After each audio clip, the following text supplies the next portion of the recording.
Sissa il-poplu ma jafx min se jkun qiegħed jirrappreżentah fil-Kamra tar-Rappreżentanti minflok l-issa ex-deputat Laburista Randolph De Battista.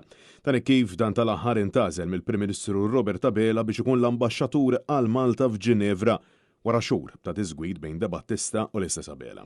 Għallaqstant issa l-Partit tal-Labor għandu bżonn ħadd ieħor minn floku bl-isem ta' min se jkun qed jintażel bħala co-option għadu mhux magħruf.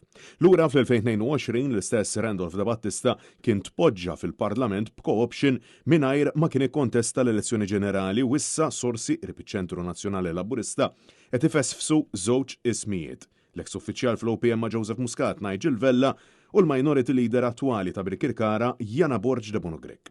Il-ġimgħa fil-Għodu Net News staqsa lill-Ministru Michael Falzon min se jkun qed jirrappreżenta lil poplu fil-Parlament. Falzon jisħaq li dak li jiġi diskuss mhux għal konsum pubbliku u li l-poplu ikun jaf wara li jittieħdu d-deċiżjonijiet. L-affarijiet li jiġu diskussi jew kabinet jew grupp parlamentari qatt huma għal konsum pubbliku.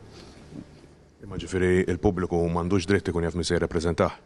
Il-pubbliku jkun jaf mela ma jkunx jaf, imma jkun jaf ovvjament wara jittieħdu d-deċiżjonijiet dawk li huma l-organi tal-partiti li rispettivi u mbagħad jiġu komunikati. Mistoqsi jekk ir-rappreżentant tal-poplu għandux jingħażel b'sorpriża għall-poplu, Falzon baqa' jinsisti li dawk huma deċiżjonijiet li żgur mhux għall konsum pubbliku minkejja li d-deputat se jkun qed jirrappreżenta propju lin-nies. Ġatlek u ħanerġa' ngħidilek tal-aħħar tajjeb, dawk huma deċiżjonijiet li ttieħdu f'organi differenti illi mhux żgur għall konsum pubbliku u d-deċiżjonijiet. Se jieħduh sorpriża għall-poplu. Mhux diġà rispondejt, Francesco.